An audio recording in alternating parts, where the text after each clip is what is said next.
The best tight ends in the NFL make for some of the most significant offensive mismatches in the NFL. Today, we take a look at the best tight end players NFL has to offer. Number 10. Dalton Schultz, Dallas Cowboys. Dalton Schultz is not the player we expected to see coming out of Stanford. At Stanford, he was a decent blocker, albeit a bit undersized. But at the pro level, Schultz has rounded into a good route runner who shows off some impressive movement skills for his size. And he has struggled as a blocker, which, if you haven't gathered, is a bit of a theme in the NFL for the position.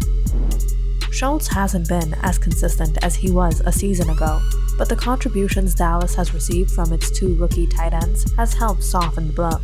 Schultz remains one of Dak Prescott's favorite targets aside from number 1, WR CeeDee Lamb.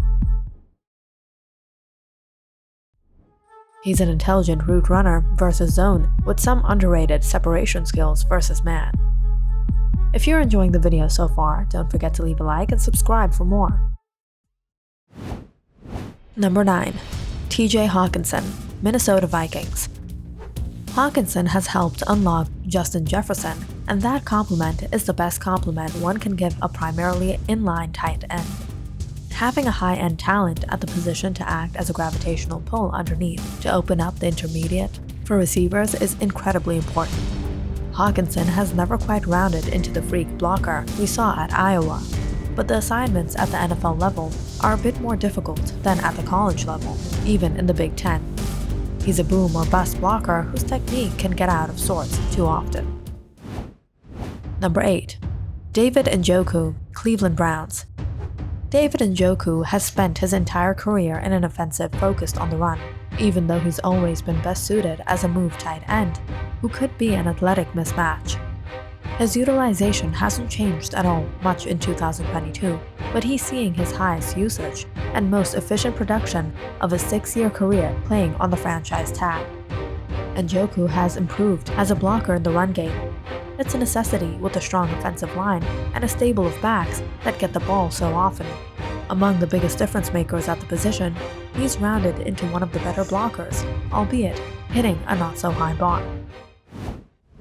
Number 7. Pat Freiermuth, Pittsburgh Steelers. Freiermuth has been a revelation for the Pittsburgh Steelers in 2022. A good tight end can do a lot to help a young quarterback, and Freiermuth has been an outstanding lifeline for Kenny Pickett in his rookie season. Things haven't been the same with Mitch Trubisky under center. He didn't command a single target in the Steelers' 24-16 win over the Carolina Panthers. But the young tight end is still improving his craft at a position that has historically been difficult to produce early. Improving as a run blocker will go a long way toward making him one of the best all-around tight ends in the NFL. Number 6. Dallas Goedert, Philadelphia Eagles. Shane Steichen's evolution of the Eagles' offense was perfect for Dallas Goedert before his injury. Now their post-catch wonder returns from injured reserve for the playoff stretch. Goedert was a draft darling coming out of the South Dakota State, proving to be an excellent all-round tight end prospect. He began blossoming a season ago, but his creativity after the catch has proved exploitable in the Eagles' versatile passing attack. Goedert spends a lot of time in line, and while he's not Kittle, he's a serviceable blocker on the defensive edge.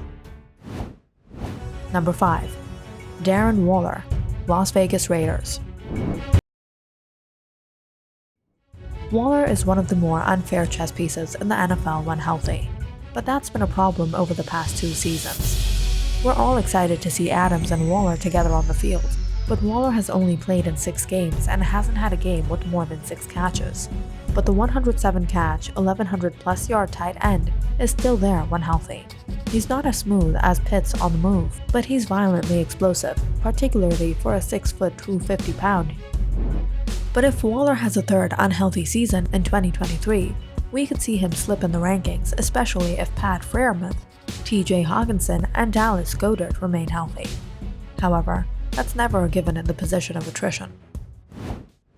Number 4. Kyle Pitts, Atlanta Falcons. Pitts was sabotaged in 2022. He caught only 50% of his targets this season and only averaged 35.6 yards per game after having a 1,000-yard season as a rookie. Arthur Smith's offenses haven't ever been great at utilizing tight end, but Pitts played over half of his snaps in the slot or out wide, but that is a higher rate than a rookie, which probably means that Smith wanted to use him in a more traditional manner after the team drafted Drake London with the 5th overall pick. Pitts never made such a sense in Atlanta, but his talent is conspicuous.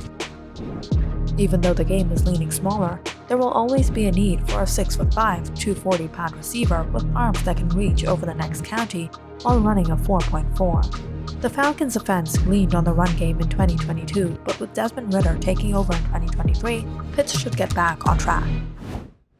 Number 3. Mark Andrews, Baltimore Ravens. Mark Andrews is part of the new move tight end evolution that has slowly become more en vogue. The Ravens' tight end isn't having as productive of a season in 2022 after being a first-team All-Pro a season ago, but the entire Ravens' passing attack has looked different in 2023. And for some reason, his usage plummeted after Week 6. The thing is, Kittle doesn't need a lion's share of the targets to make a massive impact because of his ability as a run blocker. While Andrews can help dictate coverage and force help toward him, he doesn't have the same all-round impact, meaning his value is tied more closely to his receiving production. He's not a bad blocker for the position, he's simply not put into positions that force him into difficult roles, often because he's only used sparingly in line. Number 2. George Kittle, San Francisco 49ers. It's been a long time since George Kittle was the main focus of the 49ers offense, but the ability he displayed back in 2018 and 2019 is still there. Kyle Shanahan and John Lynch have simply found a way to bring YAC monsters into the fold at receivers, allowing Kittle to play a backseat role. But no tight end in the league is more dangerous with the ball in their hands. Among tight ends with at least 60 targets, Kittle's 6.8 yards after the catch is best in the league. His combination of power, speed, and agility is unmatched at the position. While Darren Waller and Kyle Pitts are faster, they also aren't built like a WWE heavyweight champion. Number 1.